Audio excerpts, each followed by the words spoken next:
Hello friends, welcome back to Made In Overseas. जैसा कि मैं आपको अपनी हर वीडियो में बताते आ रही हूँ कि इस साल कनाडा के कोई भी रिफ्यूज़ल नहीं है अगर आप अपना वीज़ा एसडीएस कैटेगरी में लगाते हैं। बट उसमें एक सबसे बड़ा फैक्टर है जो आपको ध्यान रखना होता है वीज़ा लगाने के लिए। चाहे आप अपनी फ़ाइल एसडीएस में लगाएं, पर अगर आपके कुछ पॉइंट्स हैं, अगर आप उनको फॉलो नहीं करते तो स्टूडेंट्स को एसडीएस में भी रिजेक्शन देखने को मिलता है। हमारे एक भी रिफ्यूज़ल इसलिए नहीं है कि हमने वो सारे पॉइंट्स ध्यान रखे हैं स्टूडेंट्स की फ़ाइल लगाते वक्त। तो वीडियो को एंड तक ज़रूर देखना कि आपको क्या क्या फैक्टर्स माइंड में रखने चाहिए before applying for Canadian student visa. सबसे पहले आपको अपनी कोर्स रेलेवेंसी चेक करनी बहुत ज़रूरी है कि आप जो पढ़ के आए हो और जो पढ़ने जा रहे हो वो रेलेवेंट है या नहीं है। क्योंकि आप किसी और कंट्री में जाते हो पढ़ने तो आपको वहाँ के वीज़ा ऑफिसर को जस्टिफाई करना पड़ेगा कि आप इंडिया छोड़ के वहाँ क्यों पढ़ना चाह रहे हो। तो वो रेलेवेंसी अगर आप दिखा पाओगे, नीड कि आपको वो कोर्स क्यों करना है, तो एक सबसे बड़ा फैक्टर आप बिल्ड कर पाते हो अपनी एसओपी के अंदर भी कि आप वहाँ जाके क्यों पढ़ना चाहते हो।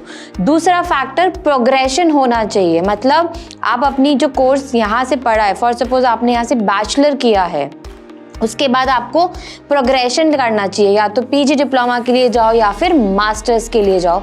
बहुत सारे स्टूडेंट्स हमारे पास ऐसे आते हैं जो यूजी डिप्लोमा चूज़ कर लेते हैं बिकॉज कुछ ऑप्शंस हैं जो पीजी में अवेलेबल नहीं है, स्पेसिफिकली कलनरी आर्ट्स वाले, बेकिंग, पेस्ट्री वाले। ये बहुत ज़्यादा स्टूडेंट्स मिस्टेक करते हैं।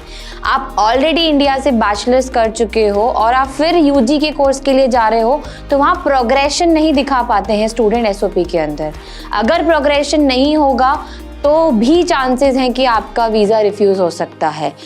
आपको अपनी एसओपी में जस्टिफाई करना पड़ेगा कि आपको वही कोर्स क्यों करना है अगर आपकी डिग्री में प्रोग्रेशन नहीं है। बट हम आपको यही एडवाइस करेंगे कि अपने प्रोग्रेशन वाला कोर्स आपको चूज़ करना चाहिए।